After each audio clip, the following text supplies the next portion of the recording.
Learning একাডেমিতে সবাইকে স্বাগত। আজকে দেখো ক্লাস 9-এর লেসন 9-এর যে স্টোরিটা রয়েছে জেসি বোসি বিউটিফুল মাইন্ড, এটা আমরা আজকে ওয়ার্ড বাই ওয়ার্ড পড়বো। ইউনিট 1টা দেখো, a biography is the life story of someone. বলছে একটা বায়োগ্রাফি একটা কি হয়, একটা কারো কি হয়, একটা লাইফের একটা গল্প হয়, অর্থাৎ কারো জীবনের একটা গল্পকে নিয়ে একটা বায়োগ্রাফি আলোকপাত করে।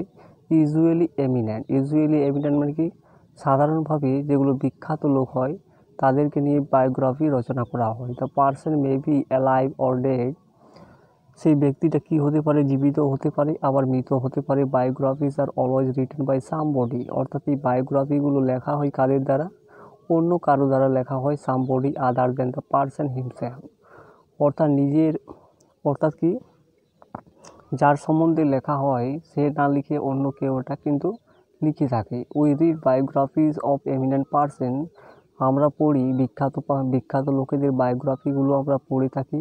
সো দ্যাট, কেন আমরা পড়ে থাকি, we may learn about them, আমরা শিখতে চাই বা আমরা শিখে থাকি কি তাদের সম্বন্ধে। And try to be like them, এবং আমরা চেষ্টা করি তাদের মতো হতে।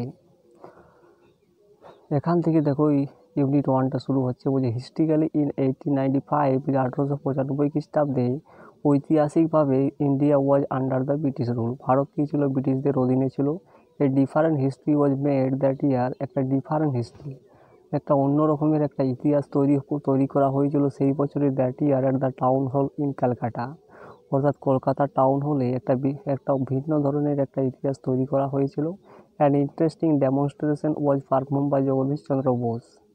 ডেমনস্ট্রেশন মানে প্রদর্শন, একটা কি আকর্ষণীয় একটা প্রদর্শন সংগঠিত হয়েছিল জগদীশ চন্দ্র বোসের দ্বারা। An assistant professor of Presidency college, অর্থাৎ জগদীশ চন্দ্র কে ছিলেন, প্রেসিডেন্সি কলেজের অ্যাসিস্ট্যান্ট প্রফেসর ছিলেন।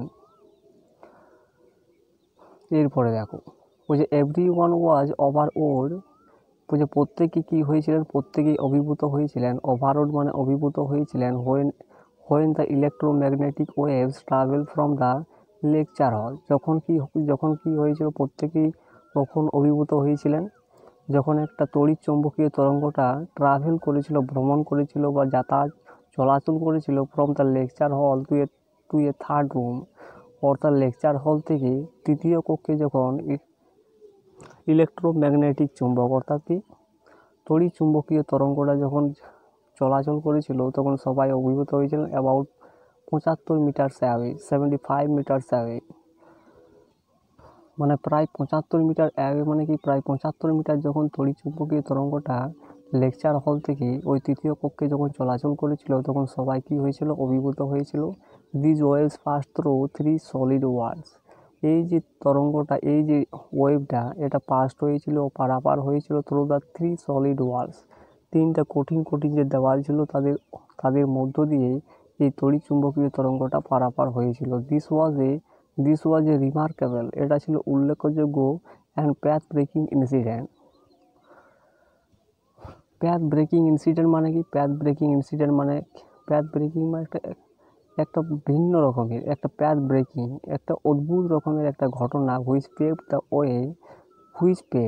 পেভড মানে কি, এখানে পেভড মানে যেটা সৃষ্টি করেছিল, একটা পথ সৃষ্টি করেছিল ফর ফিউচার রিসার্চ, যেটা সৃষ্টি করেছিল কি ভবিষ্যতের গবেষণার জন্য একটা পথ সৃষ্টি করেছিল অল ওভার দ্য ওয়ার্ল্ড, সমস্ত পৃথিবী জুড়ে। এরপরে দেখো, বলছে বর্ন অন 30 নভেম্বর 1858, 1858 খ্রিস্টাব্দে 30শে নভেম্বর জন্মগ্রহণ করেছিলেন জগদীশচন্দ্র বসু অ্যাট বিক্রমপুর। কোথায়, বিক্রমপুরে জন্মগ্রহণ করেছিলেন। Now Munshiganj district of Bangladesh, এখন ওটা বাংলাদেশের মুন্সিগঞ্জ ডিস্ট্রিক্টে অবস্থিত। Jagadish Chandra Bose was a man of diverse talent, অর্থাৎ কি জগদীশচন্দ্র বোস কি ছিলেন, একজন মানুষ ছিলেন, বিভিন্ন রকমের তার মধ্যে ট্যালেন্ট ছিল, অর্থাৎ বিভিন্ন রকমের ট্যালেন্টের তিনি একটা মানুষ ছিলেন। এই ফিজিসিস্ট ছিলেন, একজন পদার্থবিদ ছিলেন, বায়োলজিস্ট ছিলেন, একজন বায়োলজিস্ট মানে একটি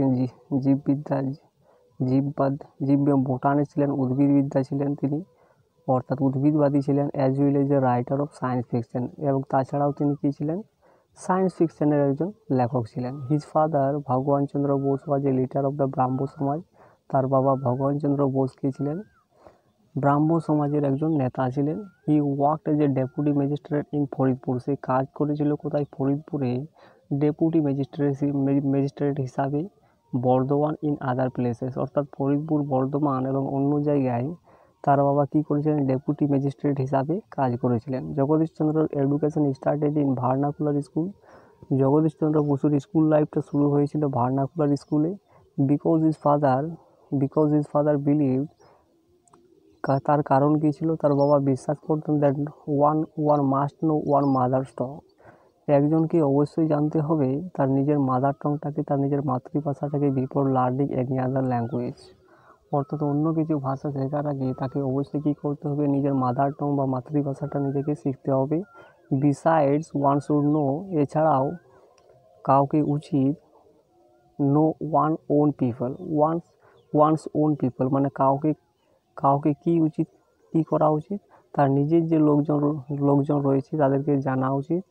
যে speaking at the Bikrampur conference, অর্থাৎ বিক্রমপুর কনফারেন্সে কথা বলার সময় ইন 1915 বোস সেড, অর্থাৎ 1915 খ্রিস্টাব্দে বিক্রমপুর কনফারেন্সে জগদীশচন্দ্র কথা বলাকালীন কী বলেছিলেন? দেখো নিচে লেখা আছে। বলছে অ্যাট দ্য টাইম, বলছে সেই সময় sending children to English school, অর্থাৎ কি sending children to English school, বলছে ইংলিশ স্কুলে এই যে ছোটো ছোটো শিশুদেরকে পাঠানো ওয়াজ এ প্রিভিলেজ স্ট্যাটাস সিম্বল, অর্থাৎ কি এগুলো পুরনো একটা স্ট্যাটাস, প্রিভিলেজড একটা স্ট্যাটাস সিম্বল, মানে কি একটা চিহ্ন বহন করে। ইন দ্য ভার্নাকুলার স্কুলের মধ্যে to which I was sent, যেখানে আমাকে পাঠানো হয়েছিল, the son of the Muslim attendant of my father, আমার বাবার একজন মুসলিম অ্যাটেন্ডেন্ট, একজন মুসলিম উপস্থিতি, sat on my right side, অর্থাৎ আমার রাইট সাইডে বসেছিল। And son of the fisherman, এবং একজন ফিশারম্যানের একটা ছেলে, স্যাট অন মাই লেফট, অর্থাৎ কি বাঁ দিকে বসেছিল ফিশারম্যানের একটা ছেলে, এবং ডান দিকে বসেছিল একটা আমার বাবার একটা মুসলিম অ্যাটেন্ডেন্টের ছেলে। এরপরে দেখো, বলছে দে ওয়ার মাই প্লেমেটস, তারা ছিল আমার খেলার সাথী। I listened spell bound to their stories of bird, আমি শুনেছিলাম স্পেল বাউন্ড, অর্থাৎ আমি তাদের পাখিদের ছোটো ছোটো গল্প ছিল তাদের মধ্যে, সেগুলো শুনে আমি মন্ত্রমুগ্ধ হয়ে গিয়েছিলাম। এরপরে দেখো অ্যানিম্যালস অ্যান্ড অ্যাকোয়াটিক ক্রিয়েচার্স, অর্থাৎ এই সমস্ত পাখি, পশু এবং এই যে জলজ যে প্রাণীগুলো রয়েছে এদের গল্প শুনে আমি কি হয়েছিলাম? মন্ত্রমুগ্ধ হয়েছিলাম। Paras this stories created in my mind, সম্ভবত এই গল্পগুলো আমার মনের ভিতরে সৃষ্টি করেছিল কিন interest in investigating the working of nature's, অর্থাৎ কি একটা কিন ইন্টারেস্ট, একটা তীব্র একটা ইচ্ছা আমার মধ্যে, তীব্র একটা আকর্ষণ একটা সৃষ্টি করেছিল ইনভেস্টিগেশন, কী করতে? আমাকে তদন্ত করতে, দ্য ওয়ার্কিংস অফ নেচার, অর্থাৎ প্রকৃতির যে বিভিন্ন কাজগুলো রয়েছে সেগুলো তদন্ত করতে আমার মনের ভিতরে একটা কী করেছিল? একটা কিন ইন্টারেস্ট, একটা তীব্র একটা আকর্ষণ সৃষ্টি করেছিল বা ইচ্ছা সৃষ্টি করেছিল। এরপরে দেখো, বলছে হোয়েন আই রিটার্ন হোম, যখন আমি বাড়ি ফিরেছিলাম ফ্রম স্কুল, অর্থাৎ স্কুল থেকে যখন আমি বাড়ি ফিরেছিলাম, অ্যাকম্পেনিয়েড মাই স্কুল ফেলোজ, অর্থাৎ কি আমার যে স্কুলের যে সাথীগুলো রয়েছে তাদের সাথে যখন আমি স্কুল থেকে বাড়ি ফিরেছিলাম, মাই মাদার ওয়েলকাম, আমার মা কী করেছিল? স্বাগত করেছিল। And fed all of us, এবং আমাদের মধ্যে সবাইকে কী করেছিলেন? খাইয়েছিলেন উইথাউট ডিসক্রিমিনেশন, অর্থাৎ বিভিন্ন রকমের যে বৈষম্য ছাড়াই আমাদের সবাইকে কিন্তু কী করেছিলেন? খাবার দাবার খাইয়েছিলেন। It was because of my childhood, এটা ছিল আমার চাইল্ডহুড মানে কি শৈশবকাল ফ্রেন্ডশিপ, অর্থাৎ কি it was because of my childhood friendship, এটা ছিল কি আমার চাইল্ডহুডের ফ্রেন্ডশিপ, অর্থাৎ শিশুবেলার আমার বন্ধুত্ব উইথ দেম, তাদের সাথে, that I could never feel, যেটা কি আমি কোনোদিনই অনুভব করতাম না, দ্যাট দেয়ার ওয়ে ক্রিয়েচার্স, অর্থাৎ সেখানে ছিল প্রাণী we might be level low caste, অর্থাৎ সেখানে এমন রকমের প্রাণী ছিল যাদেরকে গণ্য করা হতো লো কাস্ট হিসাবে। এরপরে দেখো, আই নেভার রিয়েলাইজড, আমি কখনোই বুঝতে পেরেছিলাম না, that there existed a problem, কখনোই আমি বুঝতে পেরেছিলাম না কি যে সেখানে একটা প্রবলেম এক্সিস্টেড রয়েছে, অস্তিত্ব রয়েছে, common to the two communities, অর্থাৎ কি দুটো সম্প্রদায়ের মধ্যে একটা প্রবলেম একটা এক্সিস্টেড রয়েছে, এটা আমি কখনোই কিন্তু অস্তিত্ব যে রয়েছে এটা কিন্তু আমি কখনোই বুঝতে পেরেছিলাম না, হিন্দুজ অ্যান্ড মুসলিম, অর্থাৎ হিন্দু এবং মুসলিম এই যে দুই সম্প্রদায়ের মধ্যে একটা যে বৈষম্য রয়েছে, একটা যে ভেদাভেদ রয়েছে, এই যে প্রবলেমটা অস্তিত্ব রয়েছে, এটা আমি কিন্তু কখনোই বুঝতে পেরেছিলাম না। এরপরে দেখো,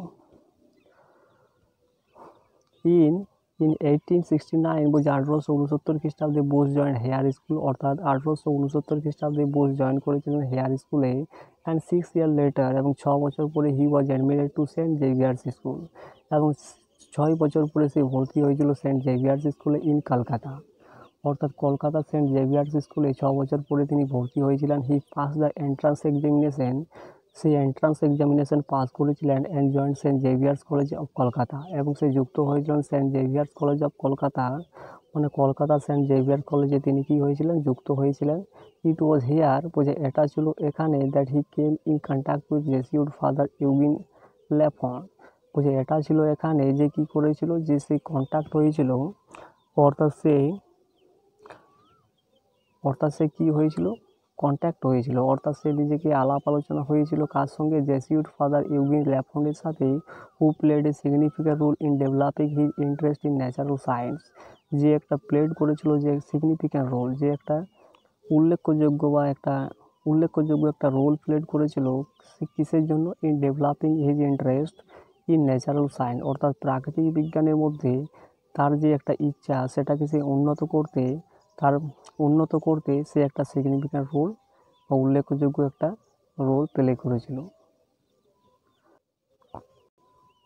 এরপরে দেখো, বলছে লেটার বোস পরে বোস কী করেছিল, ওয়েন টু ইংল্যান্ড, সে ইংল্যান্ডে চলে গিয়েছিলেন, secured admission in Christ college, এবং সে নিশ্চিত করেছিল তার অ্যাডমিশনটাকে ক্রাইস্ট কলেজের মধ্যে, Cambridge, and to study the natural science, অর্থাৎ এই যে প্রাকৃতিক বিজ্ঞান এটা পড়তে সে তার যে ভর্তিটা সে নিশ্চিত করেছিল কোথায়, ক্রাইস্ট কলেজে, ক্যামব্রিজে, এবং অর্থাৎ ক্রাইস্ট কলেজ ক্যামব্রিজে সে তার প্রাকৃতিক সায়েন্সটাকে পড়ার জন্য নিশ্চিত করেছিল। ইন 1884, 1884 খ্রিস্টাব্দে he receive the natural science tripos, অর্থাৎ সে 1884 খ্রিস্টাব্দে সে পেয়েছিলেন natural science tripos from the university of Cambridge, অর্থাৎ কেমব্রিজ ইউনিভার্সিটি থেকে তিনি কী পেয়েছিলেন, ন্যাচারাল সায়েন্স ট্রাইপোজ পেয়েছিলেন 1884 খ্রিস্টাব্দে, and a BSc degree from the university of London, এবং লন্ডন ইউনিভার্সিটি থেকে কী পেয়েছিলেন, তিনি বিএসসি ডিগ্রি লাভ করেছিলেন। এরপরে দেখো, the following year,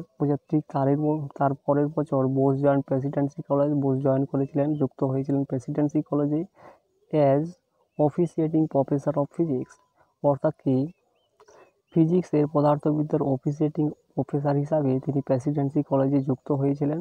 but he was not provided facilities of research, কিন্তু তাকে প্রোভাইডেড করা হয়েছিল না, কিন্তু তাকে প্রদান করা হয়েছিল নাকি রিসার্চ, অর্থাৎ গবেষণার যে ফ্যাসিলিটিগুলো ছিল সেগুলো তাকে প্রোভাইডেড করা হয়েছিল না বা তাকে দেওয়া হয়েছিল না। He was also offered lower salary, অর্থাৎ তাকে কী করা হতো, তাকে লোয়ার স্যালারি, অর্থাৎ তাকে কম বেতন দেওয়া হতো দ্যান হিজ ইউরোপিয়ান কলিগস, অর্থাৎ ইউরোপিয়ান যে বন্ধুগুলো ছিল, সাথীগুলো ছিল, তাদের থেকে তাকে কিন্তু কম বেতন দেওয়া হতো। Bose had a remarkable sense of self respect, বোসের মধ্যে একটা উল্লেখযোগ্য আত্মসম্মানের একটা সেন্স ছিল, অ্যান্ড ন্যাশনাল প্রাইড, এবং একটা জাতীয় একটা গর্ব ছিল তার মধ্যে। দেয়ার পর সেই জন্যই as a sign of protest, তার জন্যই, অর্থাৎ কি তার জন্যই দাবির যে একটা চিহ্ন ছিল, দাবির চিহ্নিতে তার জন্যই দাবির চিহ্নের পরিপ্রেক্ষিতে হি কন্টিনিউড টিচিং, সে চালিয়ে গিয়েছিল তার শিক্ষা লাভটাকে, হিজ টিচিং অ্যাসাইনমেন্ট, অর্থাৎ যে তার টিচিং অ্যাসাইনমেন্টটা ছিল সেটা সে চালিয়ে গিয়েছিল ফর 3 ইয়ার্স, মানে কি 3 বছরের জন্য, উইথাউট অ্যাকসেপ্টিং হিজ স্যালারি, অর্থাৎ কি তার বেতনটাকে গ্রহণ না করে তার কী করেছিল, টিচিং অ্যাসাইনমেন্টটা সে চালিয়ে গিয়েছিল। ফাইনালি, অর্থাৎ সর্বশেষে the director of public instruction, সর্বশেষে কী করেছিল, পাবলিক ইনস্ট্রাকশনের ডাইরেক্টর এবং প্রিন্সিপাল কী করেছিল, তাকে তাকে প্রদান করেছিলেন এই পার্মানেন্ট টিচিং পোস্ট। পার্মানেন্ট মানে কি, পার্মানেন্ট মানে যেটাকে ছাড়ানো যাবে না, এইরকম একটা পার্মানেন্ট একটা যে শিক্ষার একটা পোস্ট তাকে কিন্তু প্রদান করেছিলেন পাবলিক ইনস্ট্রাকশনের ডাইরেক্টর এবং প্রিন্সিপাল। তো এই হয়ে গেল ইউনিট 1টা। তো ভিডিওটা ভালো লাগলে চ্যানেলটাকে সাবস্ক্রাইব করো এবং পাশের বেল আইকনে প্রেস করে রাখো।